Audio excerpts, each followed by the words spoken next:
Matt has a fun and wild testimony. So we could talk about a bit. Yeah. Go. It's gonna be a. It's just like right now. It's gonna be a long bit, and she don't like it when I talk a lot, because I do, especially if it's something important. Well, I guess it doesn't have to be important, but this is. She's like, hold on, are we opening up marriage stuff? Maybe we should put Anna here in this seat. You guys can work this out right now. Let's hash it out. Okay, and Jibber jabber. Ah, she mad. I Look love at her. you. Hey, zoom in on her face. She mad. Look. Put You're that making emoji me there. But no, so you grew up in Texas, which is also where I stole the hot tub from, by the way. And I've been hopping from state to state to state to state for a while. Because Just military work. Well, so first, my dad, he's in the business of dermatology, and he's high up there, and he would just go from one job to another, but it's a better opportunity each time he goes, so Gotcha. but being in a different state. So we went from Colorado to Dallas, so that's when we first moved down there, and then he got another opportunity in Salt Lake, so they went to Salt Lake. I decided to go drive back to Colorado, live over there with my friends for a little bit. on your own. On my own. So some yeah. of the moving was Was because on your his dad, own. some you were like, Yeah, I yeah. like moving So now. I went on my own back to Colorado. My parents went to Salt Lake because we also do have family there. And then I heard that they went to Salt Lake. So I'm like, hey, let's get up and let's go to Salt Lake with them. So I went to go live in Utah with them for a little bit too. And then my dad got another job opportunity in Memphis. So Goodness. we went all the way to Memphis. Dermatology, bro. Yeah. It's gracious. Wait, that's So- skin, right? Moving in school. Skin stuff just takes you everywhere, though. I did not know this. Yeah, we went to Tennessee. I went to go move to Vegas for a little bit. Gotcha. I'm literally just doing my being own thing. rebellious. Yeah, I'm being rebellious. Like Yeah. I'm at an age. I have no like. I don't have a girlfriend. I don't have you know. I don't have. And your no friends are like, why you keep responsibilities." moving? Military kid? And you're like, no, dermatology. Yeah. So yeah, yeah. now we're in Branson. So yeah, it- Branson. It's been a whole. And so you're saying you're just going to move again. Is this what you're telling us? Maybe. You're preparing us we, for... we have no idea. Yeah. That's the crazy thing about life. Like you don't know Yeah. what's in store. For Yeah, we you. never know where we're going to be. Whatever God has planned for you, like then He has planned for you. So you just got to go. Yeah. So we're just not. We're not prepared. Yeah, We're yeah. never. You're never going to be prepared for what God has in store for you ever. Yeah, yeah. So- Yeah, I heard someone just said, actually, I was at an event, and Dallas Jenkins, who he created The Chosen, he said that the guy who created Veggie Tales said to him, essentially, the guy was like, where are you going to be in 5 years? Like, what's your plan? And he was like, man, it's none of my business where I'm going to be in Yeah. 5 years, right? Like, whatever God wants to do, wherever he's going to take me, it's none of my business, which I Yeah. think is cool because it relieves that thing of, I need to have life figured out. It's like, I'm following Jesus, Yeah. and maybe it's going to look safe, but chances are... Probably and not. speaking of We're just Veggie gonna be Tales, moving. Matt was a Veggie Tale character for Halloween. I was a tomato when I was like 3. I had that tomato costume from Veggie Tales. Yeah, bro. Nice, That bro. was adorable. Let me tell you. was adorable. Yeah. One time But- for Christmas, for Christmas. One time for Halloween when my Yeah. parents got saved, they were like, we don't celebrate Halloween anymore because it's Satan's birthday. So we stopped. And then the next year they were like, oh, that's too legalistic. We're not legalistic anymore. We're going to still celebrate Halloween. Then next year they were like, oh, we messed up. We shouldn't have celebrated Halloween. But you can dress up this year only if you're a Bible character. And then the next year they were like, Bible my mom was like, I made a costume for you. It's a Christian costume. And Yeah. the one year for Halloween, our little church family, once my parents got saved, me and my sister dressed up as the Beatitudes. She made us bee costumes, and the yellow stripes had scriptures on them. Yeah. Bruh, I went from like, I'm Dracula to I'm the Beatitudes. You Hey, imagine? I have friends. Like, I'm dressing up as Rahab. some That'd be girl like messed that up. in churches, they show up, they're like, I'm Bathsheba. I'm like, your parents need a different costume. This is. Sheba. Anyway, sorry, derailed. No, that was your fault. You said that. I almost took ownership for your mistake. I'm not doing it. Sorry, you said Veggie Tales. It made me think of Veggie Tales. That was my childhood. Anyway, when I got older, like I just didn't care. And I'm a super car head. I love modifying cars. I love anything and everything cars. Like Yeah. I love to do everything. And I have a so minivan and a Prius. you know, I love cars. You have a lunch I have a spot. minivan. It's reliable though. Like, It is, and all of you guys that's can the fit in thing. there at once. We got the minivan. Clown car. Love him. Clown car. Also, baby, in the next year, I'm saying it's not too Yeah. far off. Just Yeah. saying, you know, be a van soon. I know that. I will cram my kid in the trunk. But with all these choices come consequences. If I have extra money off to the side, whatever, cool. I'm gonna get this for because I can. Yeah. But you're getting it. But in this time, you're like addicted Yeah. to bad spending. Yeah. And so there's multiple times where I should have been homeless. I shouldn't have nowhere to stay. I was very scared to even say anything to anyone, even my friends, my parents. I just don't like to talk about it. I Yeah. just feel like I've messed up so fast. Like I'm not going to be accepted anywhere. You know what I mean? And do you feel like your identity was in just having this stuff, or did you just want, or you just weren't thinking at all? I Like, just wasn't thinking was at there all. a part of you like, oh, if I have a cool car, now I'm more likable? It was for me when I was growing up. I mean, me growing up, I grew up in a Christian household. I went to church every single day. Like I had to go. Well, I didn't have to go, but I went. But me going, I wasn't a Christian. If that make like I was going to church, but I was wasn't. going through I was just going to motions. church. Yeah. I was just going to church to go to church. I'm Yeah, not yeah. going to church saying to myself, yeah, I'm a Christian. I'm going to do all this so much better. And when I walk out of church, I'm going to be this new man from here on out. No, I just went to church just to go to church. Yeah, which I think is a lot of And, people. You're yeah, just it's a lot of going, people. you're showing up, you're going through motions while simultaneously having this love for the world. Yep. That's like, I just want my stuff Yep. at any cost. And it's Yep. crazy because you're going into a church place where they're showing you the love of Yeah. Jesus. They're telling you these stories, but then you're walking out and you're like, the thing that I want to risk everything for Yeah. is stuff, worldly Yeah. stuff, right? Yeah. And the Bible is full of Yeah. these stories. I But there's a think lot he of was more churches. so doing it to just like because his parents were so involved in it, and it was like, oh, like let me like show myself that I'm like going with my parents. And like throughout elementary school, preschool, elementary school, and part of middle school, I never cussed a day in my life. I never did anything. I had the right people around me. I didn't know anything. I had no knowledge on any bad stuff. Like if Yeah. I'm being honest, like I had a group of friends that would tell me like this and that, and I would have no idea. Like it would go over my Yeah. head because I'm like, I really don't know. I just don't know. And so I was a good kid for a while, and then I kind of got into 7th grade, 8th grade is where I started getting relentless, and like I'm a kid, I don't care, and I put myself in a group of people to where like, oh, like they say this is a lot of fun, let's go do this, let's go smoke weed, let's go have a cigarette, let's go steal, all that kind of Yeah, stuff yeah. started slowly compiling in my life. Yeah. And I thought then, cool, like I'm part of the cool people. Like now, let's go do everything in the Yeah. book, and nothing else matters. And that's literally where it started.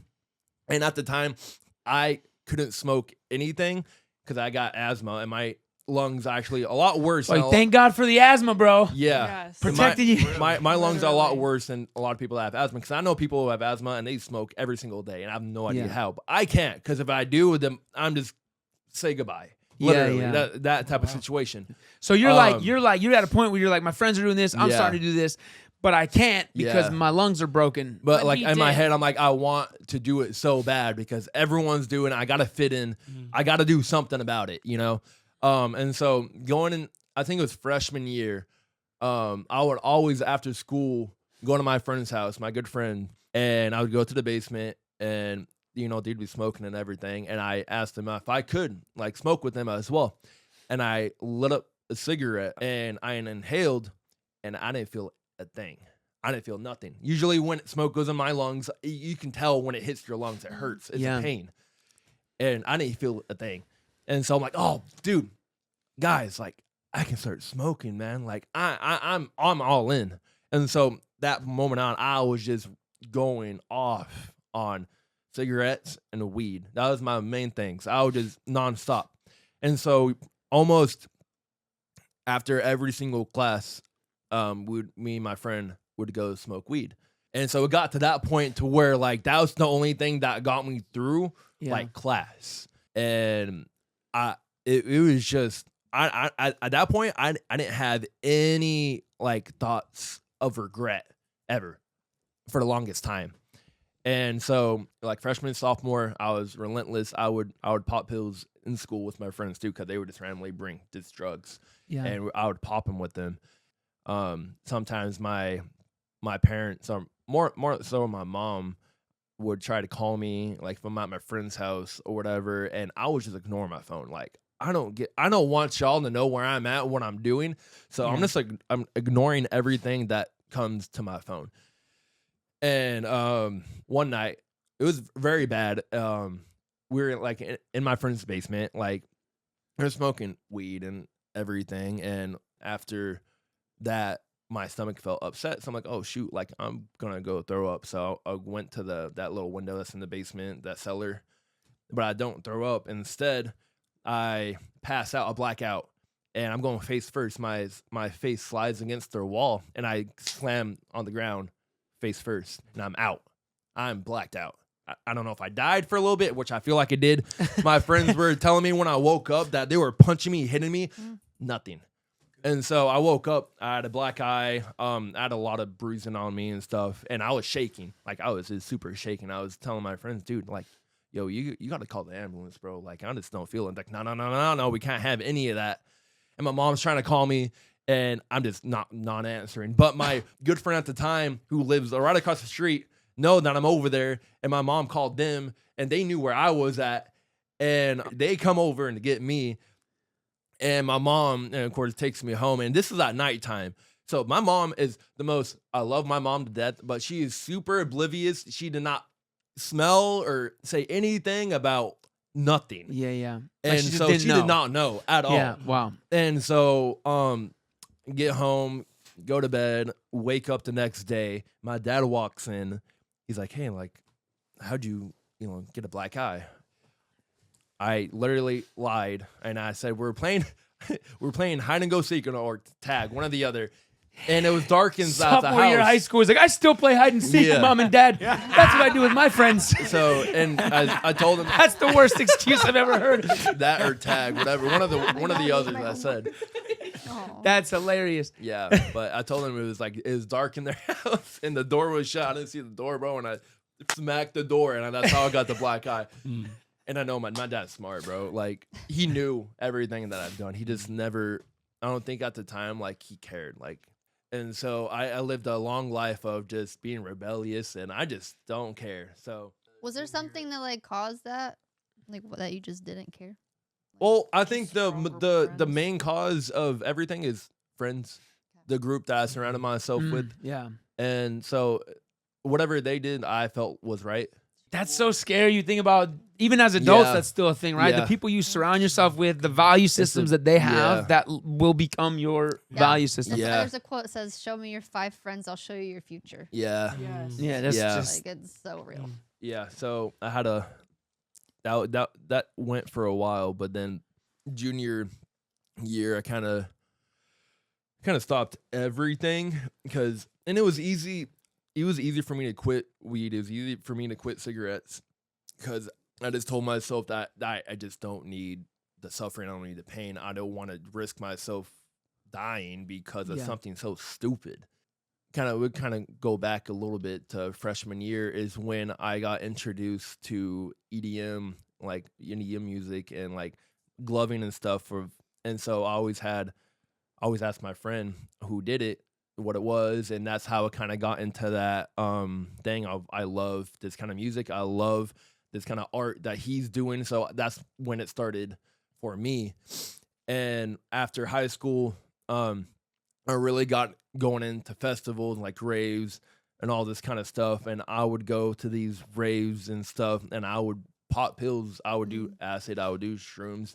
I would do, you name it, I would do it there, because if there's certain visuals going on up on stage and whatever you're taking, you're going to be looking directly in front of you. It looks like it's coming at you. So it makes the whole Yeah. experience that much better. You know Yeah. what I mean?